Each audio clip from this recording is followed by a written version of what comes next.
এখন কেউ বর্তমানে আশ্রয় দেয় না ভাইজান, আমি সবার কাছে ধার দেনা করছি তো, এখন কেউ আশ্রয় দেয় না। আত্মহত্যা করা থাকে ভাই, আর কোনো পথ নেই। আপনি এখন কই আছেন? ওই রেল স্টেশনে পথে পথে ঘুরতেছি ভাই। অভিযোগ করছিলাম ডিবি অফিসে, এরা তো কোনো মানে এখন করতেছে না। যেহেতু সময়টা যদি বলে দিতেন তাহলে আমার জন্য তো খুব ভালো। জীবনের চরম বাস্তবতায় দাঁড়িয়ে টিম সার্চলাইটের সাথে যোগাযোগ করেছেন এই ব্যক্তি। নাম জাহিদুল ইসলাম। ভিসা প্রতারকদের খপ্পরে পড়ে সর্বস্ব হারিয়েছেন। মুখ ফিরিয়ে নিয়েছে পরিবার ও আত্মীয় স্বজন। আবারও নীলফামারীর পথে। ভিসা প্রতারণার শিকার সেই জাহিদের বর্তমান ঠিকানা সৈয়দপুর রেলওয়ে স্টেশন। আপনি এই স্টেশনে কি করেন? আমি স্টেশনে এসে আমার বিছানা দেন।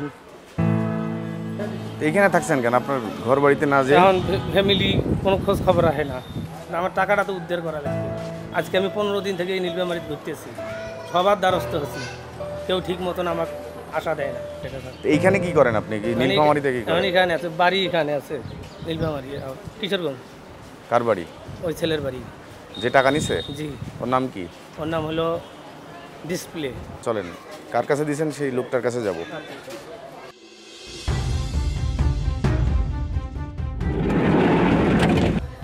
ভাই, ডিসপ্লে ভাইয়ের বাড়ি কোনটা? কোন দিকে? এই রাস্তা দিয়ে? ডিসপ্লের আসল নাম ফজলে রাব্বি। মাস কয়েক আগে জেল থেকে ছাড়া পেয়েছেন হত্যা মামলার এই আসামি।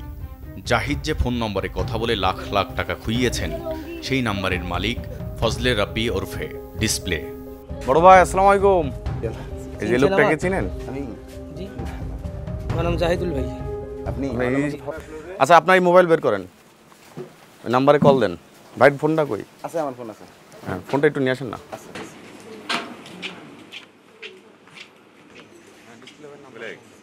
এই ওনার সাথে কি আপনার কথা হয়েছে? এই যে আপনার ফোনে কিন্তু উনি কল দিল। আচ্ছা, ঠিক আছে। ডিসপ্লে নাম, হ্যাঁ, নাম উঠাচ্ছে ডিসপ্লে। ওনার ট্রু কলার। হ্যাঁ, ওনার ফোনে কথা আমার সাথে হয়নি। আমার যে ভাতিজি আছে না, নাম হইতেছে পলক। পলক, হ্যাঁ, ওনার সাথে ওনার কথা হয়েছে। দায় এড়াইতে পারবেন না, দায় এড়াতে এখন কি ব্যাপার, যেহেতু আমারই নাম্বার দিয়ে কথা বলছে। চলেন, এই সমাধানটা কি হয় সেটা দেখতে চাই। অনলাইন জোয়ার মামলায় জেলে ছিলেন পলক। ডিসপ্লের সাথে সখ্যতা বাড়ে সেই কারাগারে থাকার সময়। ডাক দেন।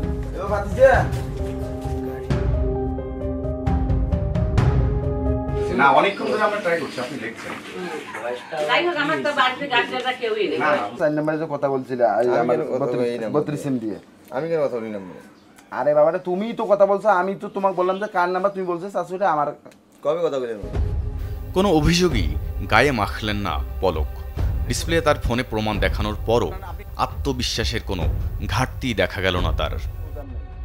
ওনাকে বলছি দৃশ্যপটে এবার জাহিদুল। না, এখন তো আপনাদের এখানে ভ্যাকসিন চলে সব। না না, শোনেন, সবগুলো ফেক সিম, এটা আপনিও জানেন আমিও জানি। এ ভাই, একটু শোনেন শোনেন ভাই, শোনেন, একটু কথাটা শেষ করে যান। হ্যাঁ, বুঝি নাই। ও ফ্রেশ হয় না। শোনেন ভাই, পলকের গতিবিধি দেখে সন্দেহ হয় পিছু নেয় টিম সার্চলাইট। পালানোর দরকার নেই তো ভাই, পালাচ্ছেন কেন? তা আপনি পালাচ্ছেনই তো। আমাদের আশঙ্কায় সত্যি হলো। ওয়াশরুমের কথা বলে পালাতে শুরু করলেন পলক।